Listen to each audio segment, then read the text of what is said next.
Disclaimer. This is a topic that goes way deeper than the depth I'm diving into in this video.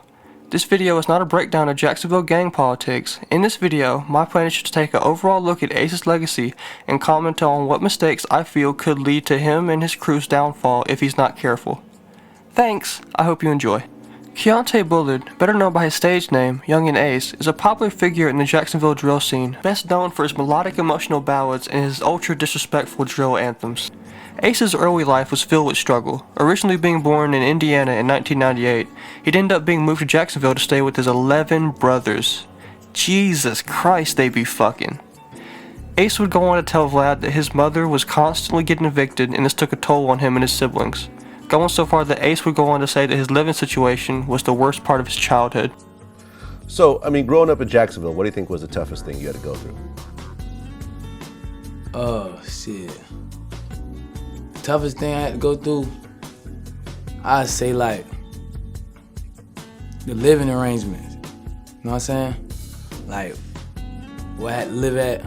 I ain't always lived with my mama. I always like shit. We couldn't really like, I don't know how to say it, but them bills, there's always them bills, you know what I'm saying? Them bills, we had to do a lot of things just to get the bill money, you know what I'm saying? So it's really like the living, that's probably like what's the hardest. Oh, we got it done though, getting put out here and there. Due to the rough living situation, Ace and his brothers would often hang out outside on the streets, doing regular hood activities like chilling out and finding trouble. This trouble wouldn't take long to catch up to Ace, as he'd be in and out of juvie quite often as a teen. There isn't much else we know about Ace's childhood, other than he started playing around with music when he was 14, though he didn't end up releasing anything until 2017, when he released his first music video, Go to War. Go to War was released on January 18th, 2017 and blew up super fast. The Jacksonville drill scene had already been bubbling with artists like Fulio making waves in the city, but with Ace and ATK being direct rivals of Fulio, it made it easy for the city to pay attention to Yungeen Ace and his crew, making his music blow up like none other I have ever seen. Ace's first solo single was a song by the name of No Witness, which quickly gained a mainstream attention, getting 2.6 million views. Then right after that, he started posting his tracks to WorldStar, which blew his shit out of the water when it came to the attention. All In is currently sitting at 11 million views. Fuck that, is 14 million, not 11 million, bro, what the fuck. This is really the first year that Ace had even started posting music, and he had already blew past almost everyone else in the scene, by a mile. What separates Ace's music from the rest of Jacksonville is how easy it is to get into. Ace is well known for his melodic delivery and catchy hooks with a voice like a pop star but lyrics like a demon. Most of the other artists before him went for the regular grimy, gangster sound and image. This made Ace and Ace's crew stand out way more and in turn grew their music way faster.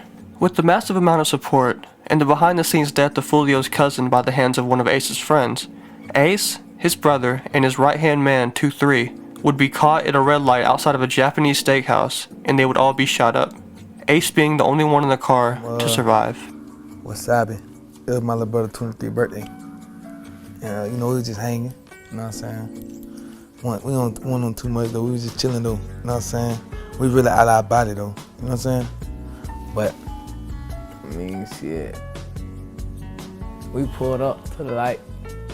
We was leaving shit. We was really hanging. Like I said, we were hanging out though. We weren't, you know what I'm saying? We was just hanging out though. We had our guard down. That's what it was. But I mean, we pulled up to the light though. Yeah, shit started going crazy. At first, I ain't really whoop, you know what I'm saying? But I ain't gonna lie. I tried to like shit my little brother, 20p. It was his birthday.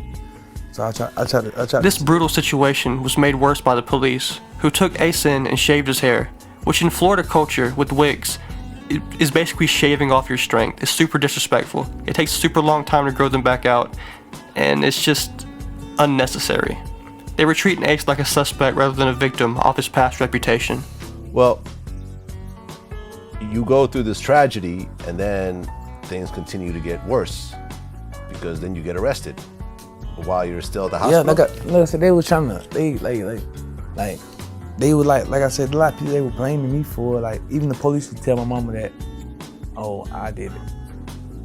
You know what I'm saying? So it's like, they used to tell everybody, mama, to try to convince me that, hey, it was my fault, or I'm the one who caused it, or it's me. You know what I'm saying? But Then they took me to jail, and, you know what I'm saying? They fucked me over, but like, I don't give a fuck. Like, I really say fuck all of them. I got more money. I don't really matter. They made you cut your hair. Yeah, fuck them. Which is really too bad, because I felt like that was so part of your My character. Yeah, man. You know? Because when we first did our interview, you I had your hair had long. Yeah. But it's like, check me out, like, when your hair like your strength. Like, that's like our strength. You know what I'm saying? So it's like, why you wanna fuck with me? I just wanna know, like, why you wanna fuck with me anyway? Like, you know, like, ain't no secret this shit just happened to me. Like, Fulio would be the first to speak on this incident, laughing and making fun of the whole situation. Them boy lost the Fortnite match. I got a tip coming up, man. Cold summer alert, man. 2-3 pack, man. Ace pack. This event would go on to shake Ace's world. Ace would go on to suffer from PTSD and survivor's guilt off the situation. Not that I can blame him, this is one of the most horrific situations to survive when it comes to a shooting. Ace would even go on to say that he was getting blamed for the situation happening in the first place. You know, sometimes people go through like survivor's guilt, you know, when they're the only person and everyone else. I definitely go through that. They wonder why it wasn't you as well. Yeah. I go through that shit a lot. I ain't gonna lie. I still be thinking about that shit, but it's like, I don't know, like, I be thinking about that shit, cause like some people used to like blame me for the shit. You know what I'm saying? And that shit ain't what's up when people blame you for it. Like, when you being there and seeing it, and for them to be as close to me. So it's like people, and when shit like that happen, some people wish like, why it was him and why he's alive and not him. And, you know what I'm saying? From this situation, Ace would go on to make a song called Pain, where he would vent about the death of those closest to him. To this day, this is Ace's most viewed song, sitting at 62 million views. This song will get him industry attention with artists like Youngboy and Yungeen co-signing him and getting on tracks of his. From this point on, Ace was fully accepted within the industry. Every artist from Boosie Badass to Lil Durk to Black Youngster were getting on tracks with him and showing love to Ace and Ace's crew. This newfound success wouldn't stop Ace from participating in being affected by Jacksonville gang politics, however. In 2019, Ace and his entourage would be swimming in a pool at the Hampton Inn in Waycross, Georgia, when out of nowhere, shots would ring out, hitting one of Ace's friends. Another one of Ace's affiliates, a man by the name of Queso, shot back at the attackers but didn't hit anything. Everyone involved in the shooting besides the shooters would be arrested and questioned, then subsequently released. This was the first death in the Jacksonville beef on Ace's side to have happened outside of Florida. This would serve to ignite the tit-for-tat shootings once more, but it also caused Yungeen Ace and his crew to move way more militantly. Ace would go on to speak about all these incidents freezing his heart over, to the point of it numbing him to gun violence completely. How many details? Like, what are you going through once again? You're back in this situation once again, just a few months later. It's like, I done been seeing this shit all my life. Like I done seen plenty of people get into incidents. Like, I done seen, my whole life I've been raised around gunfire. And like, the streets, period. So it's like, I ain't gonna lie, I'm really numb to this shit. Like, I don't really feel it no more. Like, when somebody dies some shit, I ain't gonna lie, I don't feel it. Like, it just be like, shit crazy. You know what I'm saying? Cause like, I count myself as dead too, so it's like, I don't know, but I mean, I still be like hurt about the shit, but like, I don't show no emotion. In 2020, Ace would be featured in a track called Trust Issues by a huge future star by the name of King Von, who would go on to become a Chicago drill legend. During the pandemic, Ace would drop the song Who I Smoke, which would be the first of his massive songs to actively be dissing the dead. He has previous songs dissing the dead, of course. This was just his most blatant and most crazy. Sampling the song 1,000 Miles and filming on a plush golf course, Yungeen Ace, Spin a Benz, Wappa with a Chopper, and Fast Money Goon would diss multiple dead rivals while dancing and having a good time. This video would go stupid viral, basically putting the world onto the Jacksonville gang war. Fulio, in response to this track, would drop a song called When I See You, in which Fulio would diss Ace's brother and friends who died in the car with him outside of the steakhouse. From this point forward, disses would fly back and forth almost every month. Ace would go on to drop his debut studio album, Life of Betrayal 2X, with guest appearances from G Herbo, King Von, and YFN Lucci, all massive cosigns. In 2022, Jada Yungeen would be shot and pass away, causing Ace to release a memorial track titled Rekindled 23. Jay's death was unrelated to the Jacksonville beef, but it still had an effect on Ace either way. Throughout the rest of 2023, Ace would drop a video every now and then, getting on feats with members of his crew like GMK or J.Breezy, but other than that, he'd basically chill out for a little bit.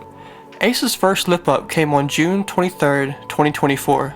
Following the murder of Fulio, Ace would release a diss the same hour the hit happened, causing Tampa and Jacksonville PD to pay closer attention to Ace and Ace's crew's social media. Ace would then post a tweet and then delete it almost instantly, clowning Fulio's death. Tampa and Jacksonville PD put out warnings that they are planning on looking into both gangs involved. Nothing has come of this yet, but I fear this may be how the Jacksonville scene crumbles. Ace has the potential to be the biggest artist out of Florida. His music style speaks to the mainstream, but his past steadily drives him down. Neither Fulio or Ace could do shows in Jacksonville for a while off the war. Venues were scared to let them in and scared to let them play. The cops constantly harassed Ace, and Ace has lost many friends to the beefs he put himself in. But at the same time, you could argue that those beefs are what got him to the level he's gotten to today. The only question is it sustainable? And is it too late to change courses? While the walls may feel like they're closing in around ATK, there is always hope for a better road. And as a fan of Ace's music, I sincerely hope he takes that road. If you like this video, don't forget to subscribe and hit the bell to be notified of my next uploads. Comment what y'all would like to see next. I might go for another Southern drill artist. I might do something secret. I don't even know yet. Don't forget to like, comment, and subscribe. Comment what y'all want to see. Peace out. Chill out.